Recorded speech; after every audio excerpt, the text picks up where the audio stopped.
a boom. Look who just stepped in the room. Got soldiers in every direction. As long as they stepping in tune. I be an all black with the groove. Watch him ever loud fall to a doom.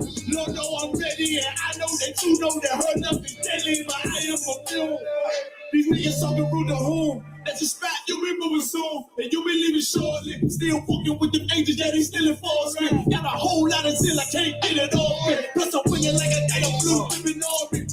He ain't gon' punch, bitch, I'm making boys. See, I do these niggas like to do that pillow talk. So that's why I bought a Glock to the struggle board.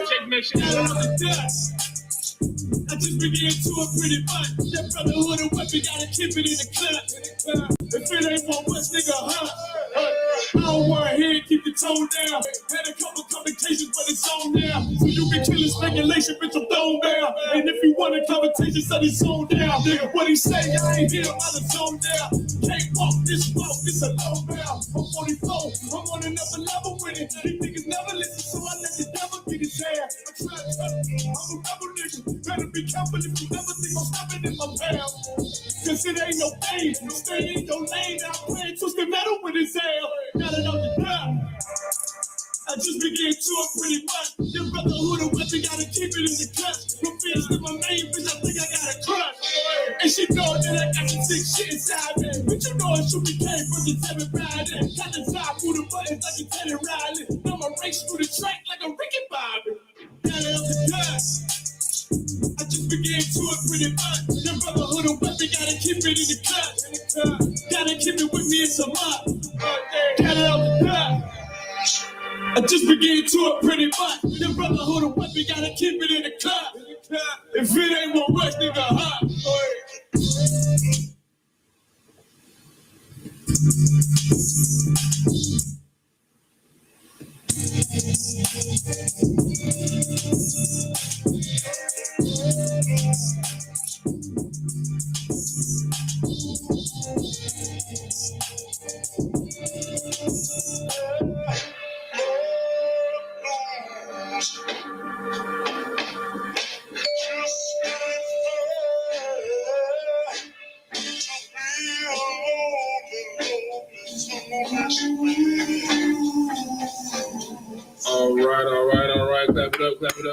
Clap it up. You know what I'm saying? It's Israelite School, Universal Practical Knowledge. Started out at 1 West 125th Street, Harlem, New York. Under Commanding General YAHANNA. You know what I'm saying? It is Monday. All right, it's the history breakdown class. When we break it down line upon line, precept upon precept, here a little, there a little, you understand? You know what I'm talking about? Getting into our historical records, using external references to back up and validate what's in the Bible. All right. So if you're on YouTube, make sure you go ahead and like, share, and subscribe.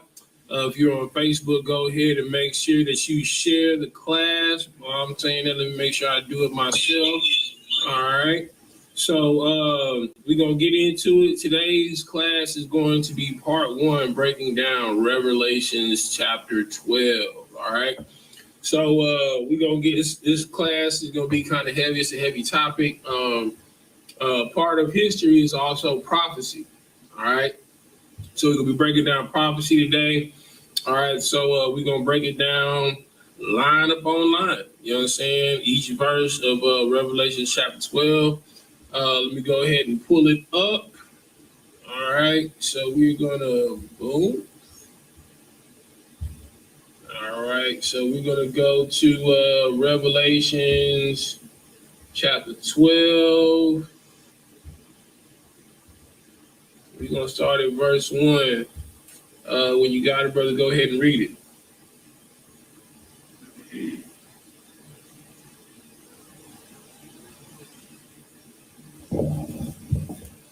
got it? Okay. All right. Here's Revelation. There you go. Yeah. Oh, somebody go ahead. I got it. All right, so this is the book of Revelation, chapter 12, verse 1. And there appeared a great wonder in heaven, a woman clothed with the sun and the moon under her feet, and upon her head a crown of 12 stars. All right. Now, who is this woman? you know, saying that the scriptures is talking about here, right? You know, a lot of people, you know, speculate, you know what I'm saying? But in Israelite School Universe Practical Knowledge, we do not speculate at all right? So let's find out who this woman is, all right? So let's go to Isaiah 54. I'm going to go to Isaiah 54. And we're going to start at verse 5. Isaiah 5? Yeah, Isaiah 54 and 5.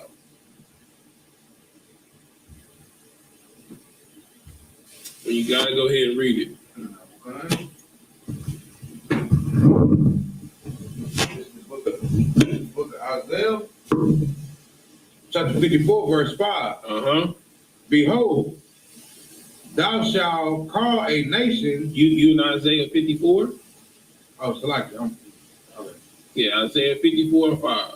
This is the book of Isaiah, chapter 54, verse 5. For thy maker is thy husband. For thy maker, who is the maker? Who is the maker? That's me. That's me. Yeah, who's the maker? Oh, the Most High. All right, so the maker is the Most High. It says the Most High is what? He is the husband. All right, keep reading. The Lord of hosts is his name. The Lord of hosts is his name. Keep reading. And thy Redeemer, the Holy One of Israel. The Redeemer and the Holy One of who? Of Israel. Of who? Of Israel. Of who? Of Israel. All right. So the Most High is the husband unto Israel. So if the Most High is the husband unto Israel, what would that make Israel? Go ahead. Wife. The wife. All right. The woman. Okay. It's no different from a king to a kingdom. All right. The king is the husband to the kingdom. He is the ruler and protector over the kingdom. All right. Keep reading. Verse 6. For the Lord had called thee as a woman forsaken and grieved in spirit, and a wife of you. Hold on, say that again. And a wife of you. And a wife of what? You. You know what I'm saying? I mean, shoot, that's self-explanatory. You feel me? All right, let's go into give me Revelations 21 and 9. Okay. Let me put it up for them on the screen. I know you that, sir. Revelations 21 and 9. All right, go ahead. This is the book of Revelation, chapter 21, verse 9. And there came unto me one of the 7 angels, which had the 7 vitals, vials, full of the 7 last plagues, and talked with me, saying, Come hither, I will show thee the bride, the Lamb's wife. You understand? So he said, I'm going to show thee the bride, the Lamb's wife. All right, who's the Lamb? Go ahead. Okay. No. No, Israel. No, the Lamb? Oh, it's like. Go ahead. Right. The Lamb is Christ. All right. Okay. All right. So let's get further understanding on that. Let's go to Revelations 19 and 7.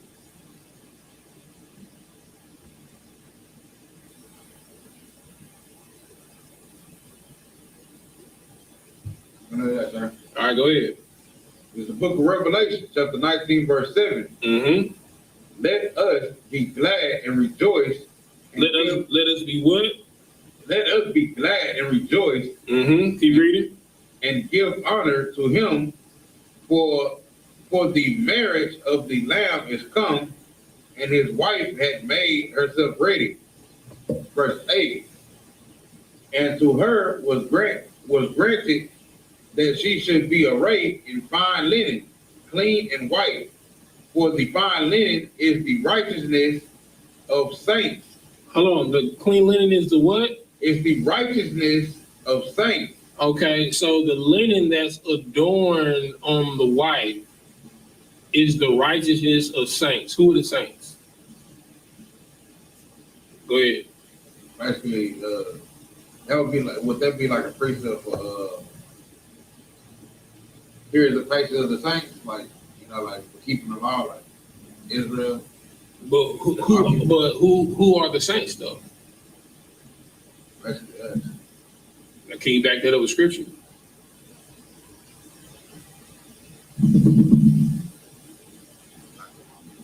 All right, let's do it. Let's go to Psalms 148-14.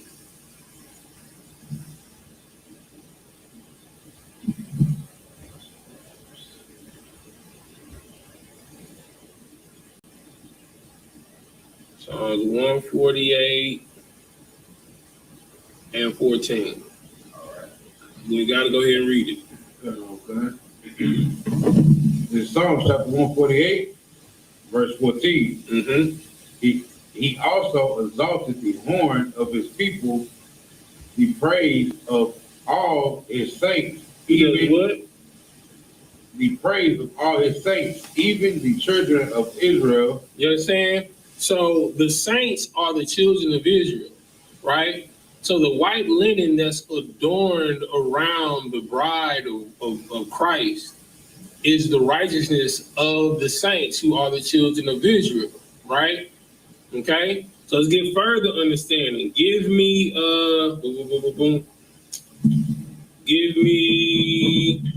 Revelations 21:2. You know you that, sir. Oh, I'm pulling it up for him on the screen. Okay. All right, go ahead. This is Revelation chapter 21, verse 2. Mm-hmm. And I, John, saw the holy city, New Jerusalem, coming down from God out of heaven, prepared as a bride adored for her husband. The what came out of the sky? New Jerusalem. Where? New Jerusalem. You know what I'm saying? So New Jerusalem, that is the home of Israel. Right. Came out of the sky. It was prepared like a what? Prepared as a bride adored for her husband. You know what I'm saying? So New Jerusalem, where the children of Israel are going to reign, you know what I'm saying? Because the kingdom of Israel has 12 gates for the 12 tribes of the nation of Israel. All right? So the new heaven and the new earth, the new kingdom of heaven that comes out of the sky is prepared like a bride for Christ when he comes. You understand? And the new Jerusalem is only going to be for the children of Israel. Specifically, the ruling class, 144,000, and the rest that are saved. All right? So now let's go back to Revelations 12:1. Okay? So it says, and there appeared a great wonder in heaven, a woman clothed with the sun and the moon under her feet. What is the sun and the moon?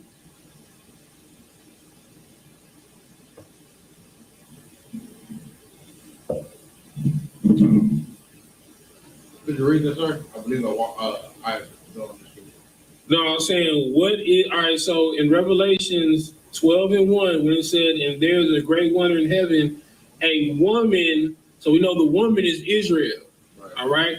And it says that she is clothed with the sun and the moon under her feet. What is the sun and the moon? You close. You close it and fall. What does law give you? Life. It gives you life. But what else does it give you? Life. Huh? Life.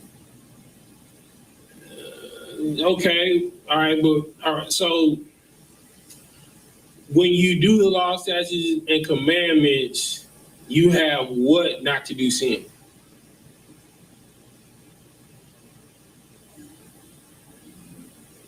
Looking for one word. Starts with a W.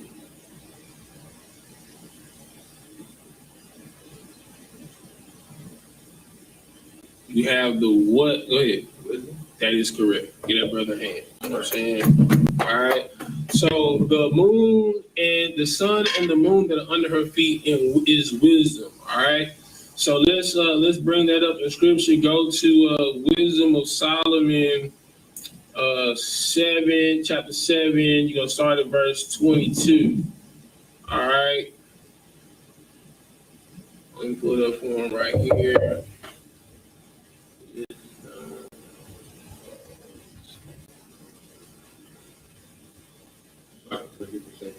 Yeah, Wisdom of Solomon, chapter 7, and you're gonna go to verse 22. So let me pull it up for him in the apocrypha.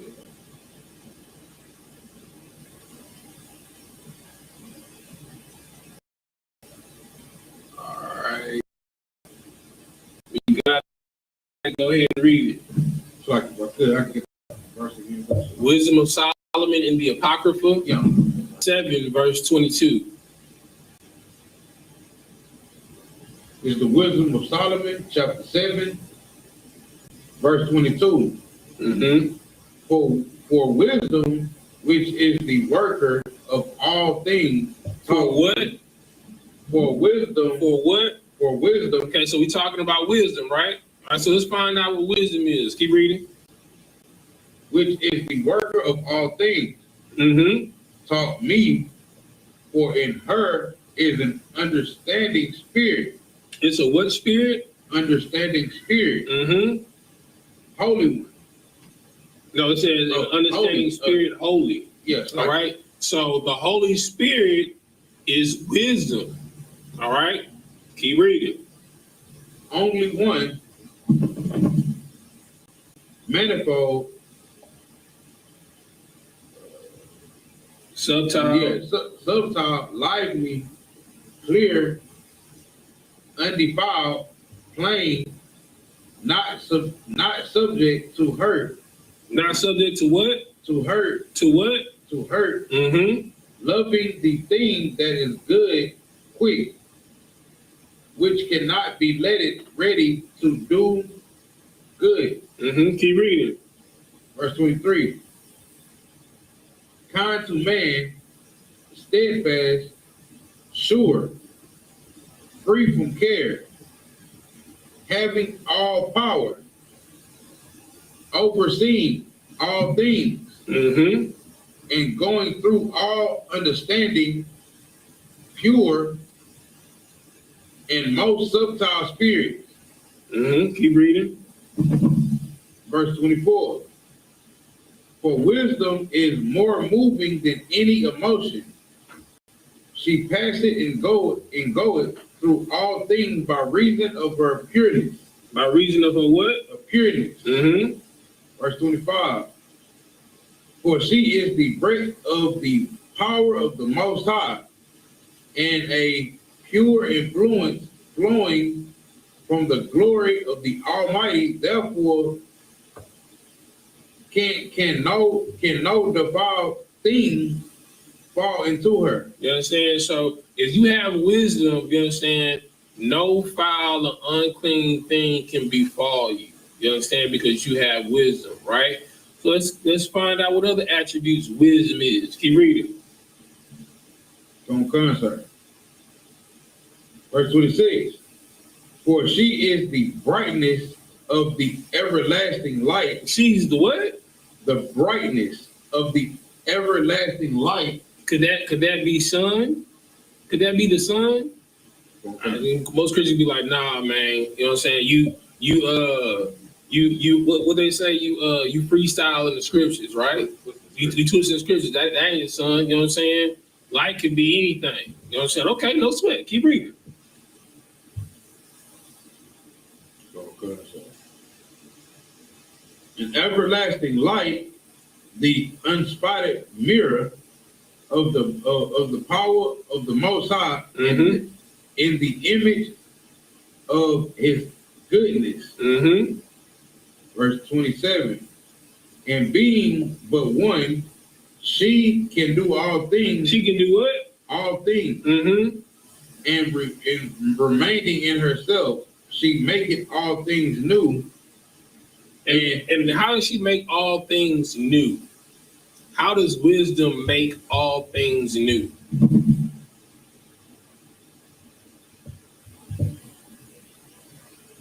Let me ask you this. All right. Is the sun new? How is this? But the sun, I'm kind of giving it away. But this, what does the sun do? How do you know? Damn, I'm gonna be giving it away. What does night tell you? Okay, what happens every nighttime?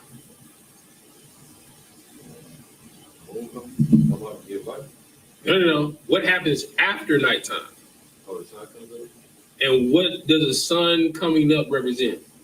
A new day. A new what? A new day. A new what? A new day. A new day, right? So wisdom makes everything anew, right? So when you have the wisdom of the Most High in Christ, which is the law, statutes, and commandments, it makes you a new creation. You understand? Because all things are done away with, like the night. You understand? And when the sun rises in the morning, it's a new day. You understand? Keep reading. Verse 27. And being but one,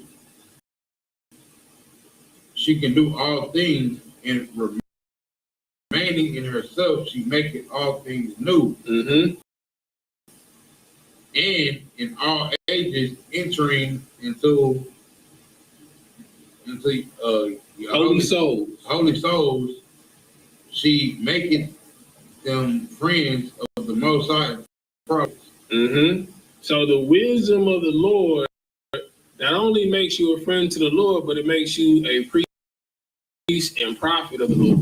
You understand? Keep reading. Verse 28. For the Most High loveth but him that willeth with wisdom. Verse 29. Let's see what verse 29 say. Verse 29. For she is more beautiful than the sun, Mm-hmm. and above all the order of stars, being compared with the light, she is found before it. You understand? So wisdom is the sun and the moon. You understand? She is found more beautiful than the sun itself and the stars in the night sky. You understand? All right. So now let's go back to Revelation 12:1. And there appeared a great wonder in heaven, a woman clothed with the sun. All right. We now know the woman. What happened? Okay, I'm sorry. All right. So we now know that the woman is Israel. All right. Clothed with the sun and the moon under her feet. All right. That is wisdom. Just turn it down. Hey, turn the slide.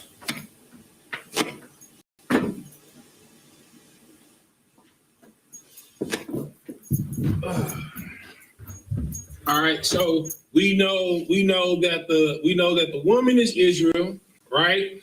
And then we know that the sun and the moon under her feet are wisdom. All right, and then it said, upon her head a crown of 12 stars. What are the 12 stars? The children of Israel. Right, it's the 12 tribes of the nation of Israel, right? Now let's back that up with scripture. Okay, give me Exodus 32 and 13. This is a prophecy that was said all the way back when. All right, so this is Exodus 32 and 13. All right. So just read real loud because they gotta be able to hear you up here.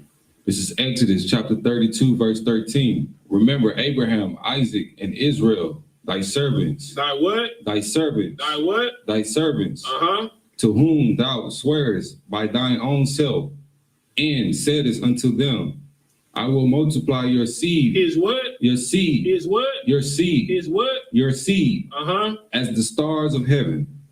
In all this land that I have spoken of, will I give unto your seed. All right. So the seed of Abraham, Isaac, and Israel, all right. Who is the seed of Israel? All right. The 12 tribes, right?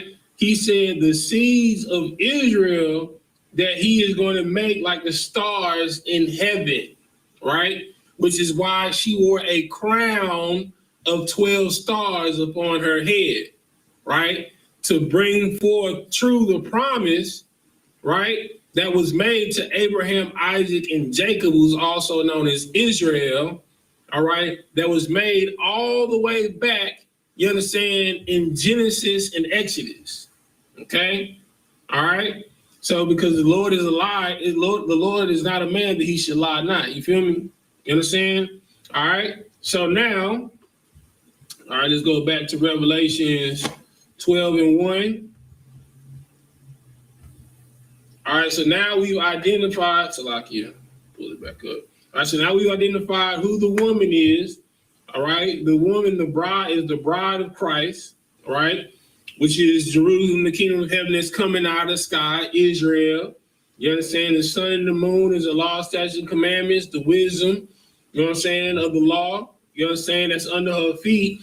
And what's upon her head, the crown of 12 stars represents the 12 tribes of the nation of Israel. All right, go ahead and read verse 2. This is Revelation chapter 12, verse 2. And she began with child cry, traveling in birth. Travailing. Travailing, Salakia. Travailing in birth and pain to be delivered. All right, so stop right there. All right. So she was with child. All right. So who is the child? What is the child that she's having that she's in travail with? First off, why? So we know, like, when a woman is pregnant, you understand, like, you know, pregnancy is tough. You know, the nigga be in the womb kicking. You know what I'm saying? Throwing the elbows, headbutting in the womb. You know what I'm saying? And you know, and she's travailing. So this means this is a really hard pregnancy and an extremely tough labor to bring this child forth, right? So what is the child that she is having trouble bringing forth into the earth? Anybody know? So we know the woman is Israel, right? Okay, so what child is Israel pregnant with that we are trying to bring forth into this earth?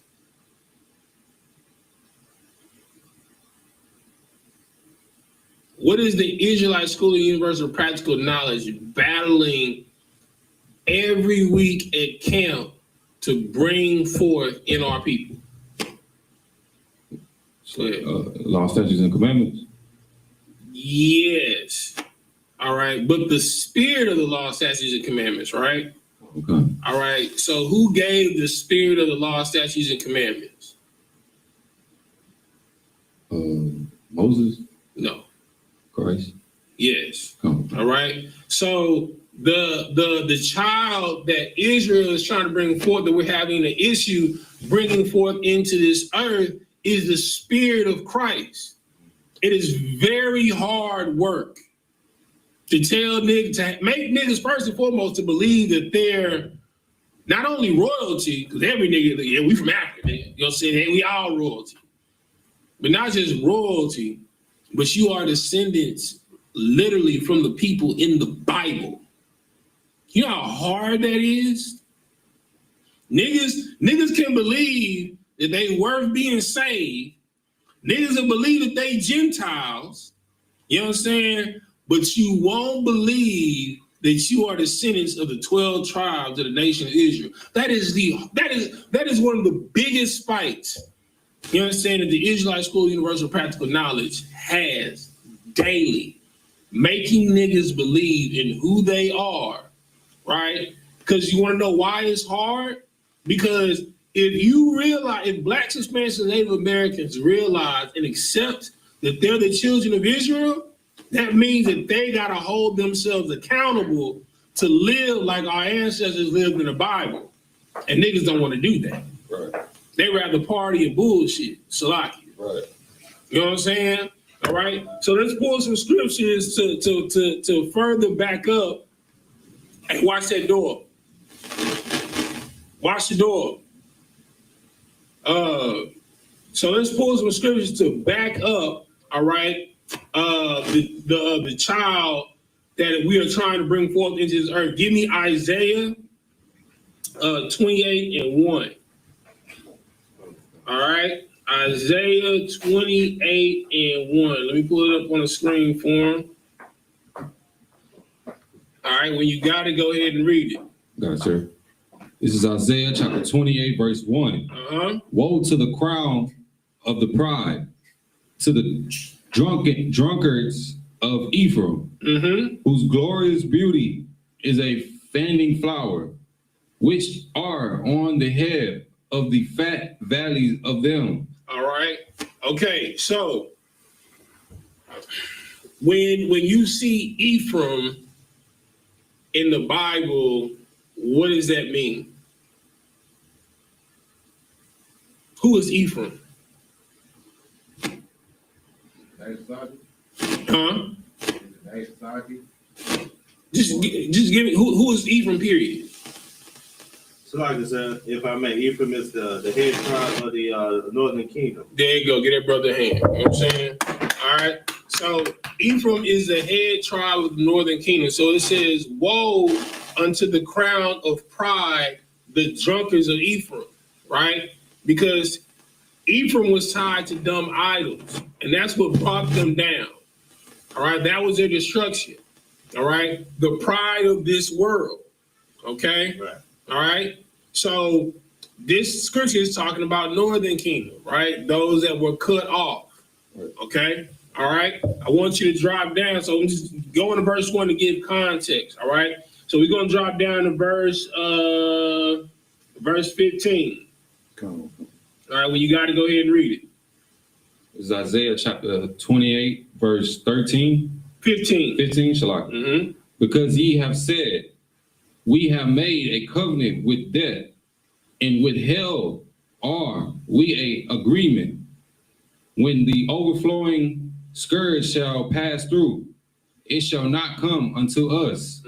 For we have made lies our refuge, and under falsehood have we hid ourselves. You know what I'm saying? So they are basically professing, you know what I'm saying, what they've done. Confessing what they've done, right? Because they have confessed what they've done, all right? What's about to happen is the prophecy of what's to happen. You know what I'm saying? The re-rising up of Israel or Zion, all right? Keep reading. Verse 16.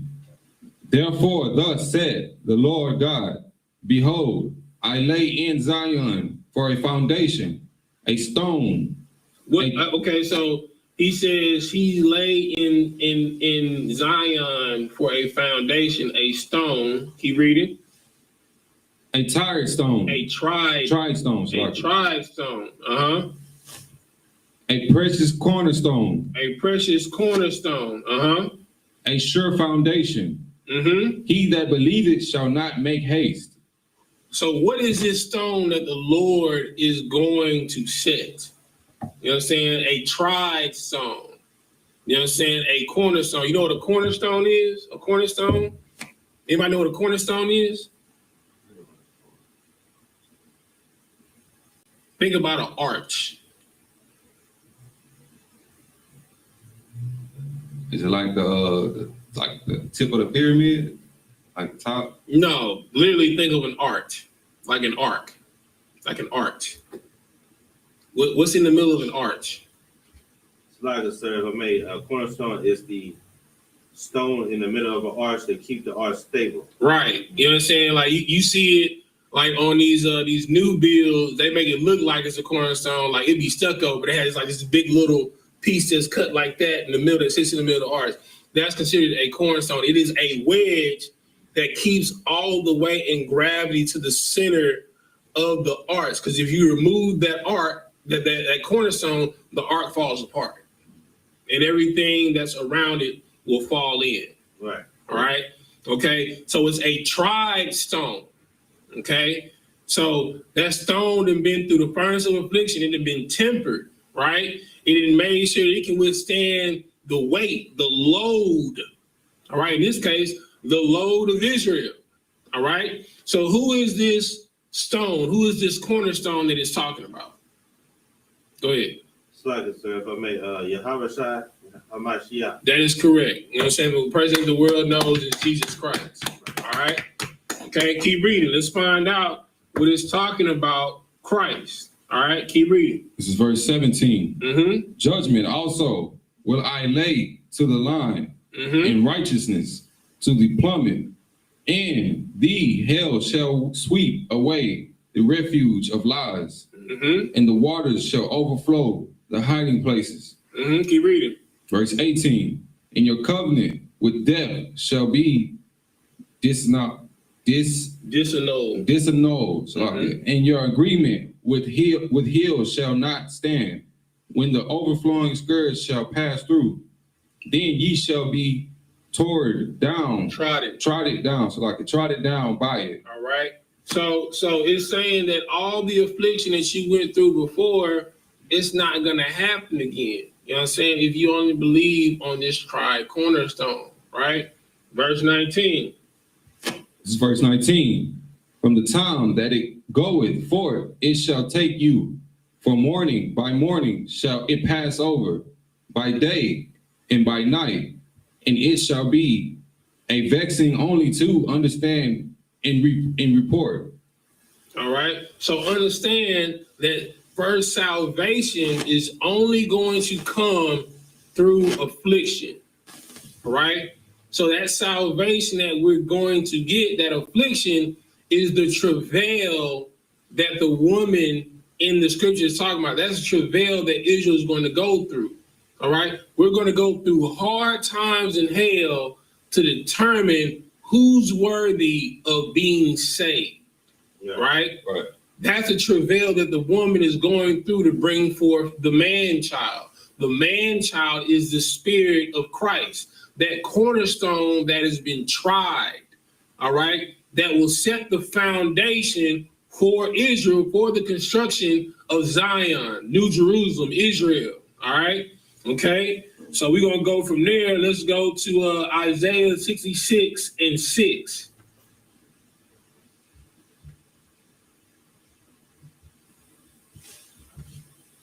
This is Isaiah chapter 66, verse 6.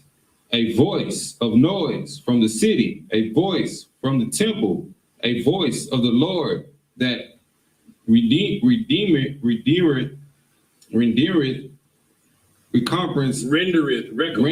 recompense to his enemies. All right. So a voice and noise from the city, all right, a voice from the temple, the voice of the Lord will render recompense unto our enemies. All right. That is what salvation is. All right. But in order to get salvation from the Arabs, from the white man, from the Asian, from the African, from the East Indian, you got to go through affliction. You got to be tried just like Christ was to make sure that you're worthy.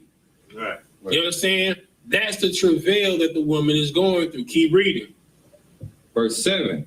Before she travailed, she brought forth. Say it again. Before she travailed. Before she what? Before she travailed. You know what I'm saying? So before Israel travails, right? Keep reading. She brought forth. Before her pain came, she was delivered of a man-child. You know what I'm saying? She was delivered a man-child. All right, keep reading. Verse 8. Who had heard such a thing, who had seen such a thing, shall the earth be made to bring forth in one day, or shall a nation be born at once. Mm-hmm. For as soon as Zion travailed, For as soon as who travailed? for as soon as Zion travailed. So that means the woman is who? Zion. Oh. Israel. You know what I'm saying? So before Zion travailed, keep reading. She brought forth her children. Who are the children of Zion? Israel. It's Israel. You know what I'm saying? So the woman that is in travail, again, is Israel. And what she is struggling to bring forth, the man-child, is the spirit of Christ, because Christ is the chief cornerstone that set the foundation for us to come back to Zion. Right. If it was not for Christ, we'd be like the rest of the nations on the face of the earth. Right. Judah and Ephraim, because we both got cut off from the Lord. Right. You know what I'm saying? But because of Christ, we can come back. The two sticks get put back together to make one staff. Judah and Ephraim, the two witnesses. You understand? It's spoken of in Revelations 11:3. You know what I'm saying? Those is going to testify the judgment that's supposed to come upon the earth. You understand? Keep reading. Verse 9. Shall I bring to thee bird? Hold on. Shall I bring to thee what? Bird. What? Bird. Keep reading. And not cause to bring forth, said the Lord. Shall I cause to bring forth and shut the womb? Mm-hmm. Said the Lord, said thy God. Mm-hmm. Verse 10. Rejoice ye with Jerusalem. Rejoice ye with what? Rejoice ye with Jerusalem. Uh-huh. And be glad with her. Uh-huh. All ye that love her. Uh-huh. Rejoice for joy with her. Uh-huh. All ye that mourn for her. Keep reading. Verse 11. That ye may suck and be satisfied with the breast of her Consolation. consolation. What is consolation? Consolation. Think of it. Consolation prize. What is a consolation prize? It's like it says, man, a consolation is a reward. That is correct. You know what I'm saying? So be suckled with the breast of her. He said, be nourished by the consolation of her breast, right? So the woman is Zion, right? Clothed with the crown of stars, 12 stars. That's the 12 tribes of the nation of Israel, with the sun and moon on her feet, which is the wisdom, the law, statutes, and commandments. Right?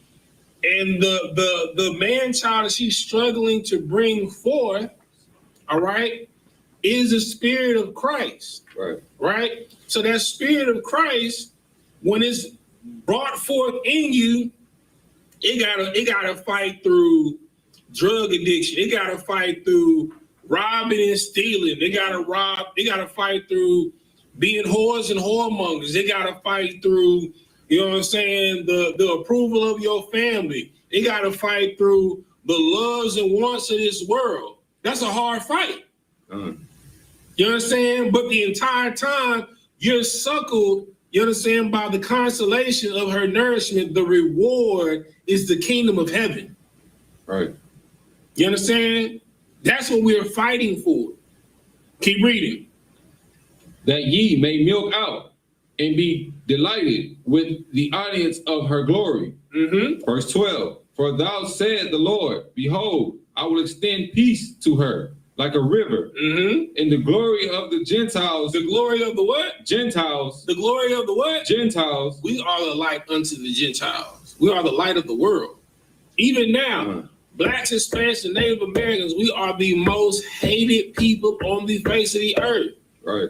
How is it that the poorest people on the face of the earth are the most hated? Because we're the most blessed. Right. You can take everything from us, but we the only people on this earth that can take nothing and turn it into something. Right. You know what I'm saying? Because we have the power of the Creator. We are made in His image. You know what I'm saying? God's lowercase g. You feel me? Right. Keep reading. Like a flowing stream, then shall ye suck. Ye shall be born upon her sides, and be dandled upon her knees. Verse 13. You understand? So we are going to be brought up, you understand, to feel the sides of the New Jerusalem, Zion, right? We're going to be dandled up on her knees. You know what I'm saying? It's like a baby sitting on your knee. Right. You understand? Okay. We are going to be brought up because of the Spirit of Christ. Right. You understand? We're going to rise like the foam in milk. You understand? Keep reading. Verse 13. As one whom his mother comfort, so will I comfort you, and ye shall be comforted in Jerusalem. Ye shall be comforted in Jerusalem. You understand? All right. Let me get another precept on it. Let me get Micah chapter 4, verse 8. This is Micah chapter 4. Let me pull it up on the screen. All right, go ahead. This is Micah chapter 4, verse 8. Mm-hmm. And thou, O tower of the flock, thee stronghold of the daughter of Zion, mm-hmm. unto thee shall it come, even the first dominion. The kingdom shall come to the daughter of Jerusalem. The kingdom shall come to who? The daughter of Jerusalem. You understand? Which is Israel. You understand? Keep reading. Verse 9. Now why dost thou cry out loud? Mm-hmm. Is there no king in thee? Mm-hmm. Is thy consoler perished? Mm-hmm. For pangs have taken thee as a woman in travail. Hold on. As a woman in what? In travail. You understand? So have pangs taken thee? It's talking about pain, right? Right. Has pain overtaken you so much like a woman in travail that you have no king? Right. You understand? That you have no counselor, because the king and the counselor is Christ. Right. Christ ain't dead. He's risen. Right. You understand? Keep reading. Verse 10. Be in pain. Be in what? Be in pain. Be in what? Be in pain. Uh-huh. And labor to bring forth. And labor to bring forth. O daughter of Zion. You understand? It says, good. Be in pain. Right. Be in labor. O daughter of Zion. Go through hell, Israel. We deserve hell. Right. We deserve everything that is happening to us. It is our fault. Right. Right. It's time for accountability and contentment. You understand? The accountability is to take the Slakia, is to take what has been given to you, and being content is being proud that you're not dead for the sins that you have committed. Right. You understand? You have to take accountability, man. The pain that you got, wear that shit. Slakia. You know what I'm saying? The labor that you're going through, I don't care if you working for UPS. You know what I'm saying? I'm not talking about driving the trucks. I'm talking about loading the trucks. Ooh-wee. You understand? I'd have been there, Doc.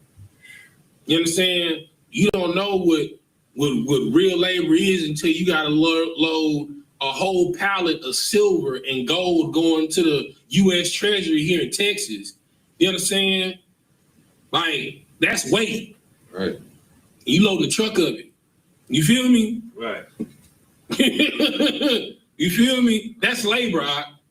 That's travailing now, because when you leave, you're going to be like a woman in labor. Your back going to be like, ooh-wee.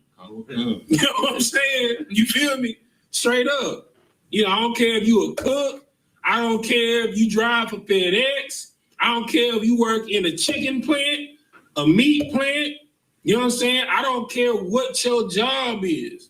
Wear that labor proudly. If you cut yards, wear that labor proudly. You understand? Wear that pain proudly, because you're not dead. All right. What don't kill you makes you what? Stronger. You understand?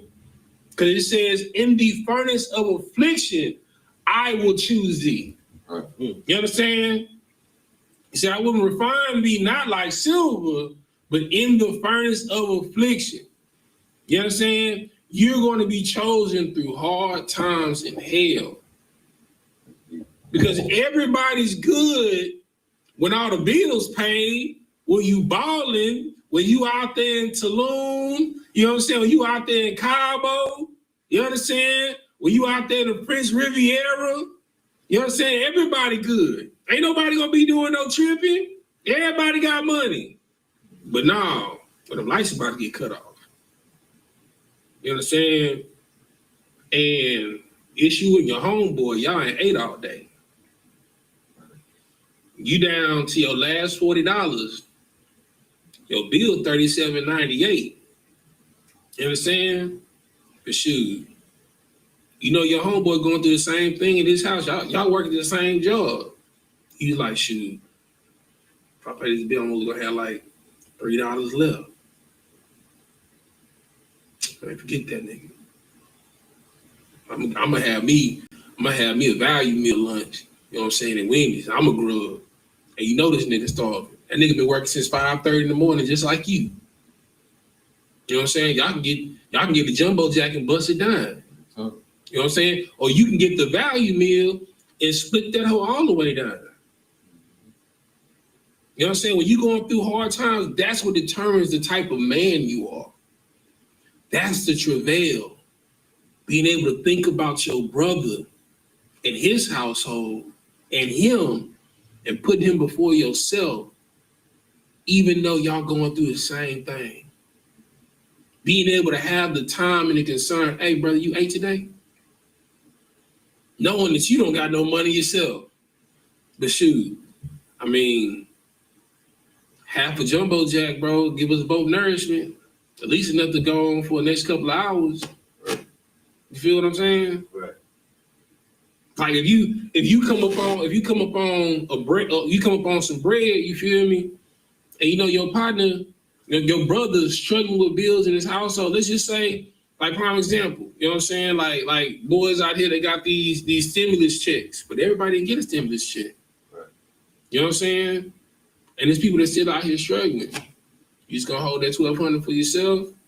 You know what I'm saying? You know your brother lights about to get cut off. Shit, hey bro, here goes 6. Or shoot, here go 2 or 1. What if this bill is just $150? Here you go, bro.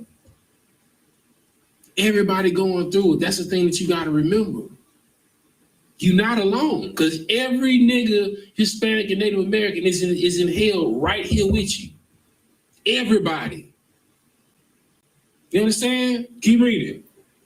Come on, come. For now shalt thou go forth out of the city. No, verse 10, be in pain. Oh, Shalaka, sir. Verse 10, be in pain and labor to bring forth, O daughter of Zion, like a woman in travail. Like a woman in what? A woman in travail. For now shalt thou go forth out of the city, and thou shalt dwell in the field. So you gonna leave Jerusalem. You gonna leave the kingdom. Be in pain. You don't got your nation no more. Be in pain. You don't got no military, no walls to protect you no more. Right. You understand? You are prey for the beasts of the field. This is in the Bible. You understand? Your daddy said, oh, you grown, huh? You want to do what you want to do? Get out my house. You know what I'm saying? You rough it out here on your own, out here on the streets. You know what I'm saying? You hopping from cot to cot, couch to couch, right. From homeboy house to homeboy house. And these people that their so-called friends out in the world doing you bad. Right. You understand? You go to work for your boss to treat you like crap, for you to come home and deal with your wife treating you like crap. Right. You understand?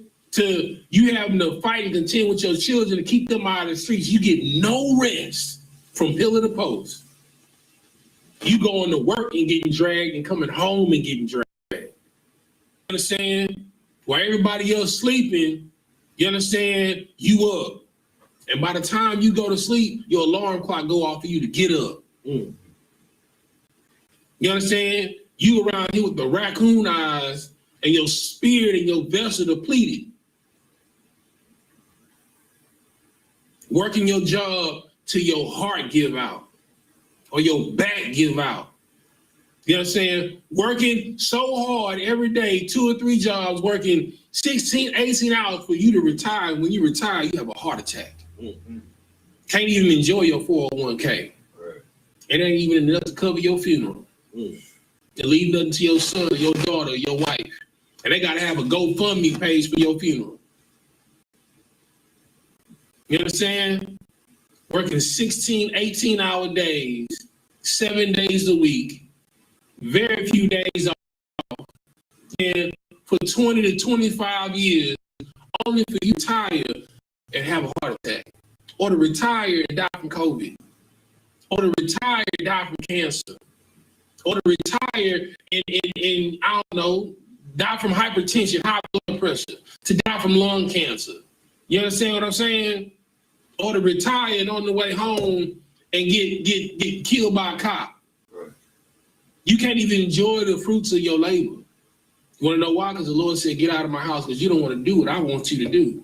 Right. You don't want to do what I said do. So you want to know what? You think you know better? Go out here in the wilderness and die. Right.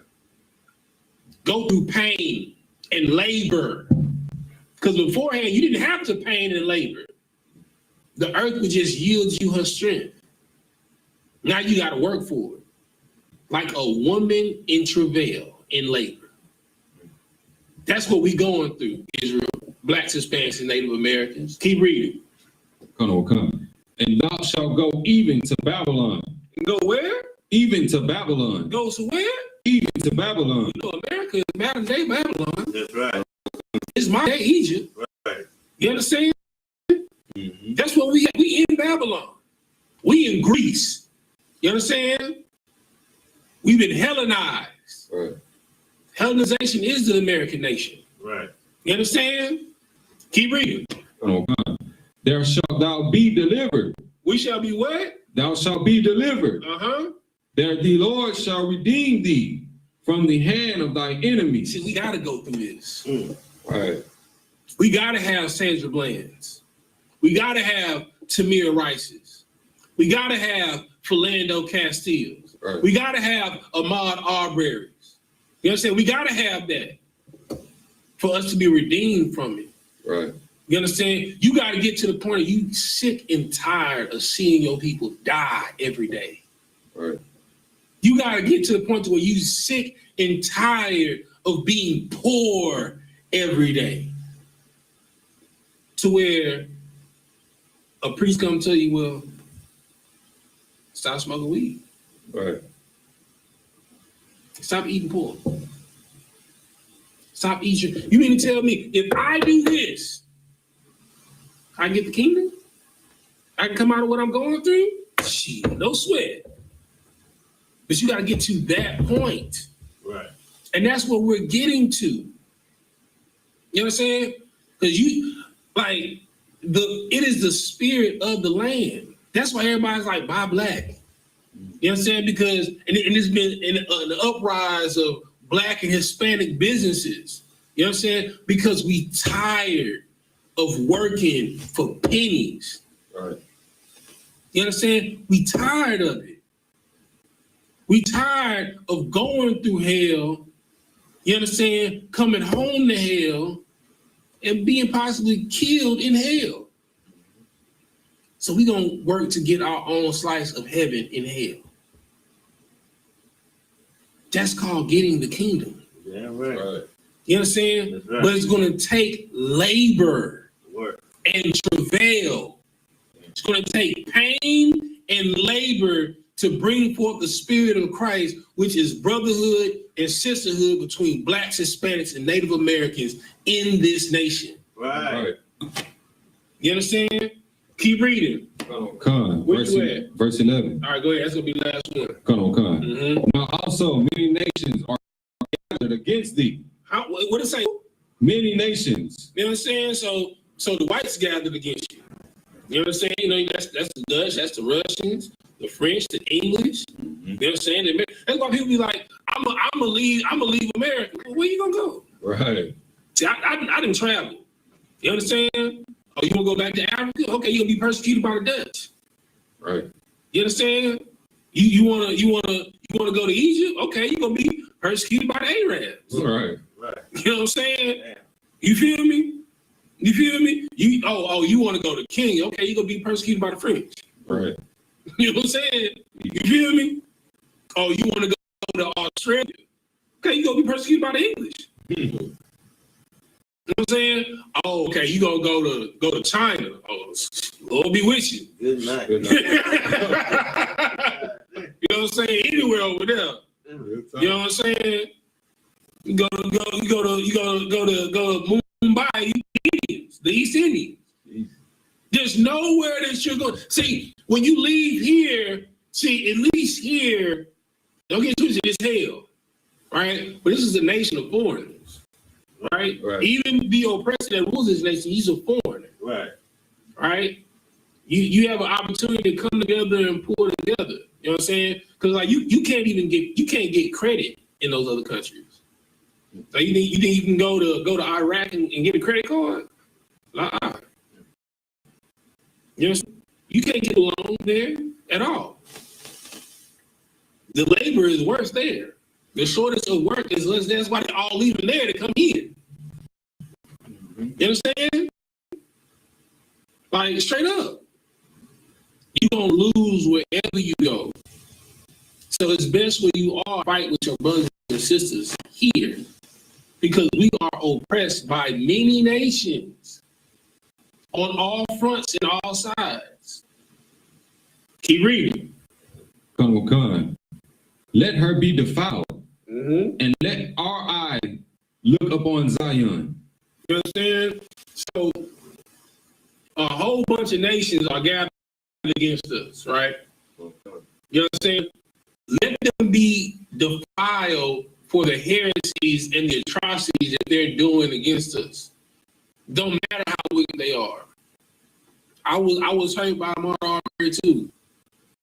You understand? I felt the pain when San Glenn died too. You understand? I felt it when Cop got off. The crazy part is, I know the white boy Cop that got off that killed Alton Sterling. I know the white boy. He was a whole Slocky. You know what I'm saying? He was a trash individual when he was in college. You know what I mean? And the fact that I find out that this dude, you know what I'm saying, a cop, y'all let this dude on the force? You know what I'm saying? So I understand. I feel you. But your hope should be to Zion. Right. You should pray every day that sky crack open and 200 million chariots pop up out that sky. And I don't know about y'all, but I don't know if y'all been watching the news. There's been a lot of activity in the sky lately. Right. A lot. You know what I'm saying? I seen General Muhammad in the video since it took place, and he replied, I pray for it. That should be your prayer. That should be your hope for Zion, for Jerusalem. You know what I'm saying? All right. Give me Galatians 4:16.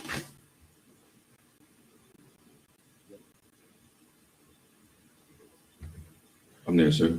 All right, let me pull it up on the screen for him. Colonel Khan. All right, well, you got to go ahead and read. Colonel Khan, this is Galatians chapter 4, verse 16. Am I therefore become your enemy because I tell you the truth? Mm-hmm. So am I your enemy because I tell you the truth of what's coming? Am I your enemy because I tell you the truth because of the condition that we're in, because the reason why you have the laborious job that you have? You understand? The reason why you going through hell, the reason why our people are being killed and gunned down like dogs in the street. First off, you don't have human rights. You're not considered a human. Right. You still considered 3/5 of a man. That's why you have civil rights. You don't have human rights. They treat you civilly like they treat their horse. Right. You understand? They treat you civilly like they treat their cow, their heifer. They beat their heifers. They beat their horses. You understand? Go ahead. So what does that actually mean? 3/5 of a man. I mean, okay, so it takes 3 of you to make one man. It takes 3 blacks, Hispanics, and Native Americans to make up one man. You understand what I'm saying? Right. So it takes 3 brothers to make equal to One white man. so-called white man. Right. Damn. Right. Exactly. Yeah, that's wild. Yeah. You a dog. You feel me? Right. To be put down, you rabbit.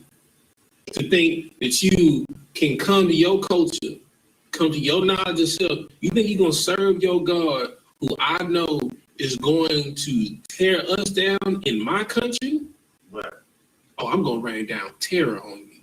Right. To where you only thing you concerned about is how you going to eat today. To where all you concerned about is, are the cops going to pull me over today? You understand? If I can't get you riding dirty with drugs and paraphernalia because you got to get high to escape from what you're going through in this nation, I'm going to get you because your car insurance is lapsed. Right. I'm going to get you because your car registration is out. Right.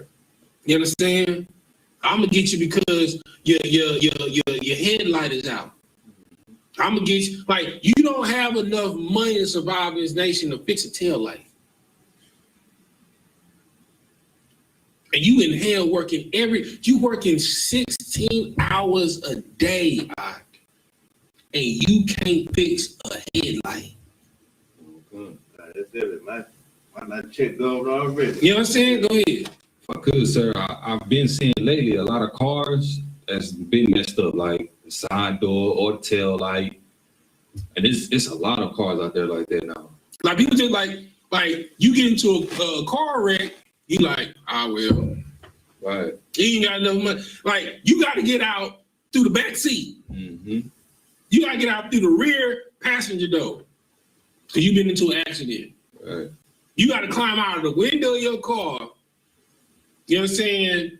Like, you go to work for 18 hours a day. And you only got liability insurance. And the person that hit you ran off like they ran off on the plug. Right. You understand? And you paying all this money for liability insurance and you can't get your car fixed. Or they totaled your car and now you got to ride the bus. And it wasn't even your fault. Right.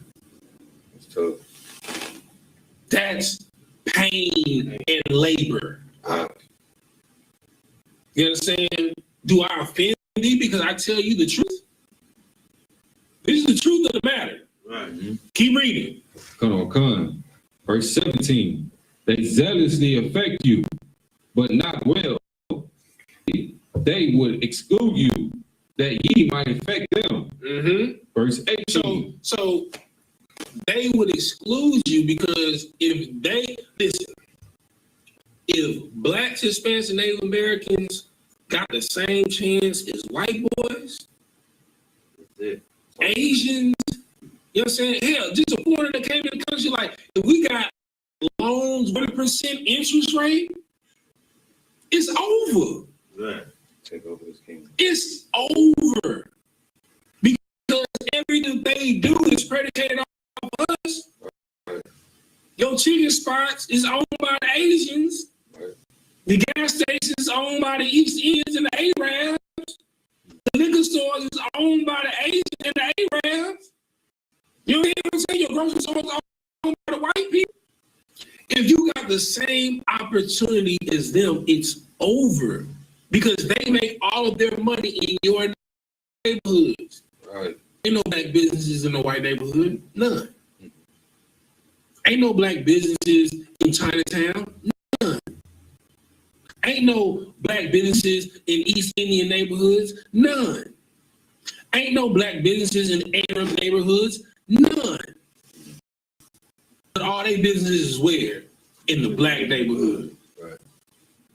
Go ahead. I got you next. Okay, so I've been noticing, like, when I'm driving Houston, Mm-hmm. it'd be like a cutoff point, like a freeway divides where the hood at, and then Oh yeah, it's well in Houston. In Houston, it's called the bullseye or the bull ring, right? So you have inside the loop, outside the loop, which is 610, right? Inside the loop is where all the high products are. So you got inside the loop, you have downtown, midtown, you have the art appraisal district, You understand? You got Reliant, you have Minute Maid Park, you know what I'm saying? You have all of these high areas. You got Bel Air, you know what I'm saying? So these are where $1 million homes are, Galleria area, Right. you understand? Highland Village, you understand? Exactly, you know what I'm saying? Right. Then you got immediately outside the loop, that's still high end, but you have black neighborhoods that are segmented outside of the loop between the Beltway and 610, right? You have Right. poor neighborhoods, you know what I'm saying, like checkerboards. So you'll have, let me give you one. Matter of fact, so you got Chinatown, right next to Chinatown, you got the SWAT, or the beginning of the SWAT, because the SWAT is outside of 610, inside the Beltway and outside the Beltway. Right. You know what I'm saying? You got Third Ward. You know what I'm saying? You got parts of Sunnyside. You got parts of Dead End. Right. You understand what I'm saying? You got Fifth Ward. You know what I'm saying? Like you got, and then you got the Heights. Mm-hmm. You know what I'm saying? See what I'm saying? Yeah. And then outside of the Beltway, you got your Sugarlands, your Pearlands, your Springs. You know what I'm saying? All the niggas live on the outside of 610, inside of the Beltway. Right. You know what I'm saying? Or right on the edge on the outside of the Beltway. The further you get out, it's white people. Exactly. So they got you in a bullseye. So if anything shut down, if it go down, they can trap you. You know what I'm saying? That's military. Mm. You know what I'm saying? All they got to do is blow up 610 or section 610 to trap. Can't get in, can't get out. You know what I'm saying? It's literally a bullseye. You feel me? Houston is set up like a bullseye, a big circle. You know what I'm saying? Ain't no way you gonna get away. Promise you.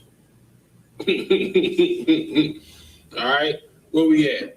Yeah, keep reading. Con. Verse 18. Con. But it is good to be zealous, effective always, and a good thing. So it's good to be zealous. What?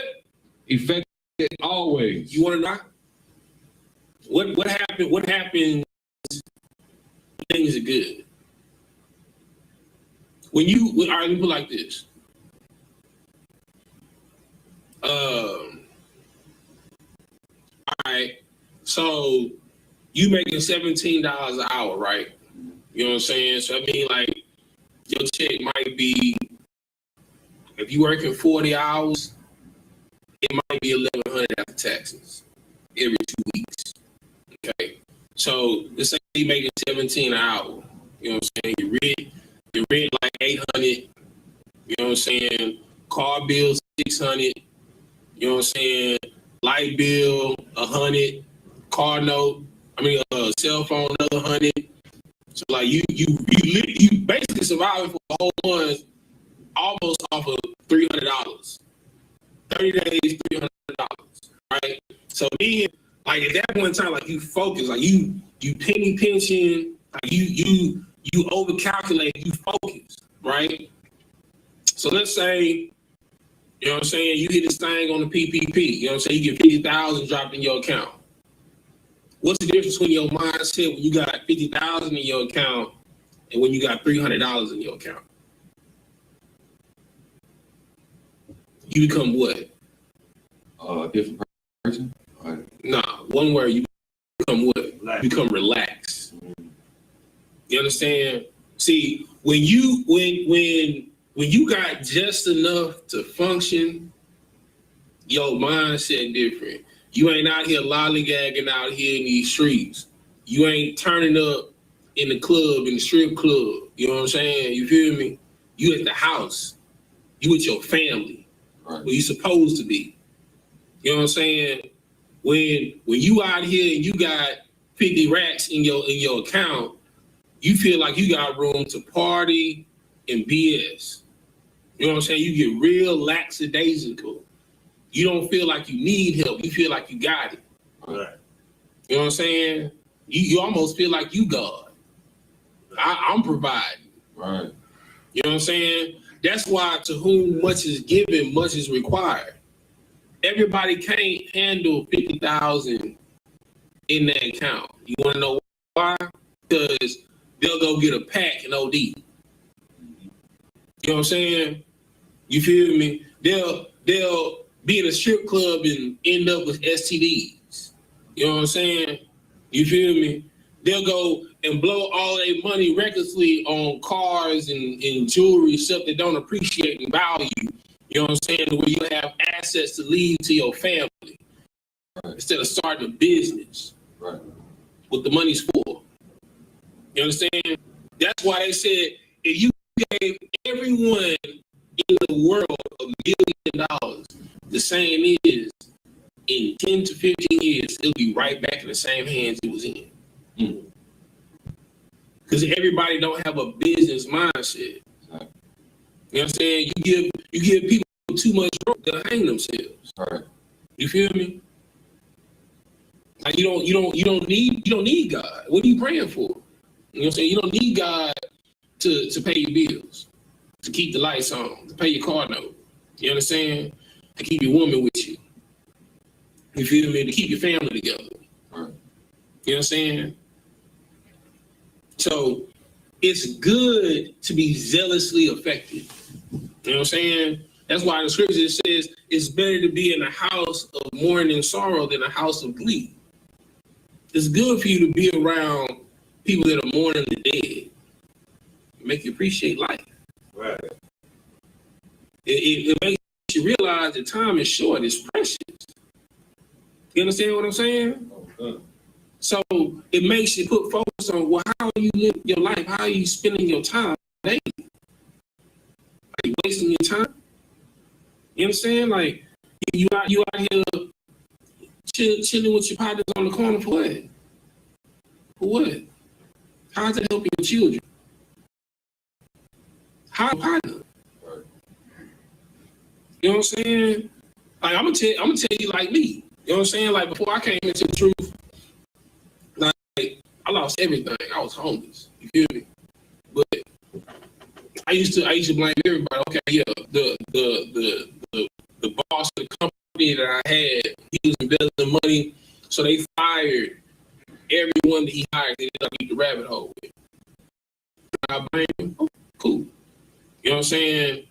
Like, my fiance at the time, you know what I'm saying? She left me. Can I blame her? Yeah, I could. You know what I'm saying? But this is the thing, though. My teacher only got me a job to be a driver to FedEx. Guess what happened? Failed the piss check. Who thought of that? Mine. So I could have not been homeless. I could have kept my apartment. I could have kept my car. The Lord actually had it set up to where I wouldn't lose everything. But you know why I lost it? Yes. Actions. My actions. You understand what I'm saying? See, the Lord have things set up the way you won't fail, where you won't fall off. Your what? Your actions will have you taking L's. Right. See, it's good for you to be zealously affected. Yeah, I was affected. You know what I'm saying? I lost my job. You know what I'm saying? I went from making $95,000 a year to making $17 an hour. It was good that my fiance left me. You understand? That I'm zealously affected. But instead of turning to the Lord, I turned to Mary. And I smoked up all my money and my opportunities. It left me homeless. Who to blame? Me. It's my fault. You know what I'm saying? Yeah. Me being affected by all of those variables, that was character. In hard times in hell, to lean towards the Lord instead of my own strength. I'm gonna go buy a pack. Trying to move weight. Smoking my money. Literally. Burning money. Literally. Don't have nothing to blame but myself. It's my fault. But it's good for you to be zealously affected. Because every day you still living, guess what? You got a chance, huh? Right. Are you offended? Because I tell you the truth. I'm telling you the truth. This is my story. This is what happened to me. I'm gonna give you nothing. Because I'm not better than you. I'm not. You understand what I'm saying? You homeless, I'd have been there. Sleeping in your car, I'd have been there. Jumping from cot to cots, couch to couch, I'd have been there. Hell, I wrote my thesis in college homeless. Taking a shower in the public bathroom sinks. I done been there. I'm not better than you. But it's good for you to be zealously affected. Because through your testimony, you're able to win others over. And through the things that you go through, it grows you.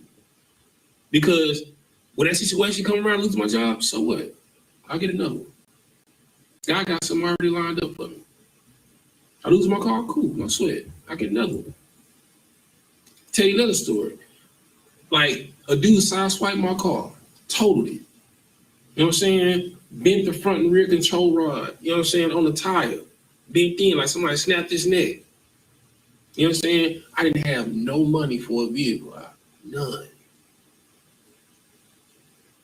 The Lord put me in a brand new car, the exact same whip, the exact same Jeep in less than 5 days. Lower interest rate, lower payments. Plus my credit got raised. You know what I'm saying? But you got to go through the affliction. You know what I'm saying? It's not going to be easy. Anything that you gain, any inch that you get, bro, is going to be through labor and pain. Right. Because our father kicked us out of the house and said, go out there and be in the wilderness. But just like any father, you know what I'm saying?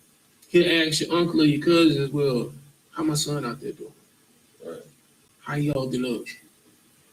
Are you trying to get a job with John? Shit, I'm gonna call John and tell that boy, hey man, let my son make it. Show him mercy. He a good kid. He trouble right now. He going through some things, but he got a good heart. You know what I'm saying? That's the type of father you got. He out here making calls while you in the streets. To making sure you got somewhere to lay your head at night. So you ain't out here getting ravaged by wolves. Because there's wolves out here in these streets, huh? Right. There's lions looking out here to kill you, maim you. To make you want to kill yourself. You understand what I'm saying? But it's good that you are zealously affected. Keep reading. Okay, verse 19. My little children, of whom I travail. For whom what? Of whom I travail. You know what I'm saying? So the Lord is travailing on your behalf. Just like a father, trouble. He don't want to see you out here like this. Right. He don't want to see what happened to Ahmaud Arbery. You know what I'm saying? He don't want to see what happened to Tamir Rice, to Philando Castile. He don't want to see that. He's in travail, huh? The Lord is in pain seeing what his children are going through. But like a good father, he got to be stone-faced. You know what I'm saying? Like your parents, when they whoop you, what they say? What they say? It's going to hurt you what? More, it's going to hurt. It's going to hurt me more. It's going to hurt you. Right. Because it does. Your parents don't want to whoop you. You know what I'm saying? Your parents don't want to hear their child cry. And the reason why they're crying is because pain that they're inflicting on you. Mm-hmm. If I don't do it, you're going to steal. Mm-hmm. If I don't do it, you're going to cheat. If I don't do it, you're going to murder. If I don't do it, you're going to go to prison and you're going to get raped. You understand what I'm saying to you? Right. It is good that you're zealously affected. Right. Because I'm in travail. Right. Because you hard-headed. Right. I'm telling you, them niggas on the corner ain't worth 2 cents. But you think they cool because they got the slab on swingers. You know what I'm saying? Beating down the block. You know what I'm saying? Gold chain shining. You know what I'm saying? Got the VVS's twinkling. You think they cool, but you don't know that the Narcs, you know what I'm saying, clocking them for a RICO. They about to go upstate, hard fed time, 20 to life. But you looking up to them. The reason why I'm telling you they ain't worth 2 cents, because I know they tight. They was around when I was around. I'm telling you better so you can be better than me. Christ said, if you do this, you can, if you believe in me, you can do what I did and greater. Christ said that you can do greater deeds than he did in the Bible. If you only believe. But you got to go through the labor. You got to go through the pain. Right. There's hard times in hell, baby. You know what I'm talking about? Yeah, Keep reading. Con, of whom I travail in birth again until Christ be formed in you. Verse 20. Until who be formed in you? Till Christ be formed in you. That's the baby. That's the man child. Because I'm going to tell you, you look at every picture of every brother that came into the truth before they came into the truth versus the person that they are when they truth, they look like children. And the people that's in the truth look like rugged men. That's the man child that's being brought forth in you. It's time to grow it up. You know what I'm saying? Get in these classes. Get in this book. Go to camp. Come to Sabbath service. You know what I'm saying? What else you gonna do? Go to brunch every week? Go to the club every week? Run off on the plug and possibly die every week? Versus giving shelter to your brother when he needs it. You understand? Giving your brother a meal when he needs it. Go behind enemy lines to feed your brothers and clothe them when they need it. Right. With guns drawn on you. In another country. You understand? You live in a movie. You going to war every week to save your people. What else are you living for? Right. There is no virtuousness in folly, in foolishness. What meaning is that? What meaning do you have in your life? I can't imagine leaving the truth because the alternative is me smoking weed, poisoning my people. That's what I was doing. I was slanging and smoking and hanging and partying. That's what I was doing. Destroying my people and myself. Right. That's a life? To eventually die from lung cancer. Because you want to look like a boss and smoke cigars. And smoking cigars is equivalent to smoking 20 cigarettes. You know what I'm saying? Be in a club in a section with the hookah. You know what I'm saying? When shisha is equivalent to smoking 30 cigarettes. You understand? Out here busting down random broads every week, turn them into whores, and you risking getting the STD. What? Seriously? Just get you a woman, bro. Raise you some kids. And watch them become better men and women than yourself. That's glorious. To leave them something when you die so they don't go through the same hell that you went through. That's glorious. That's a life worth living for. If you're nothing more than a father, be an amazing father. If you're nothing more than a mother, be an amazing mother. That's a great office to have. Right. It's people like me. Wish I had a family. Wish I had kids.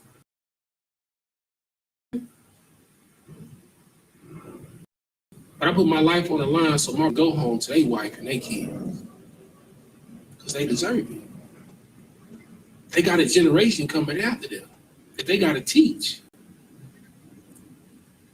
That's worth me dying for.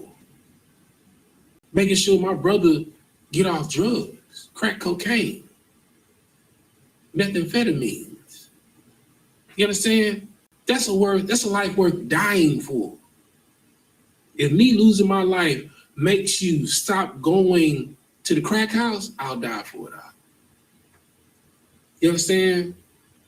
If me dying makes you stop being a drug dealer in the poisoning community, I'll give my life out. It's worth it. One life saving hundreds, possibly thousands, that's worth it. That's not a wasted life. Right. Me giving my life so you can go home to your wife and your kids, that's 3, possibly 4 or 5 lives saved by one. It's a good life. Go ahead. Let us know how you honor.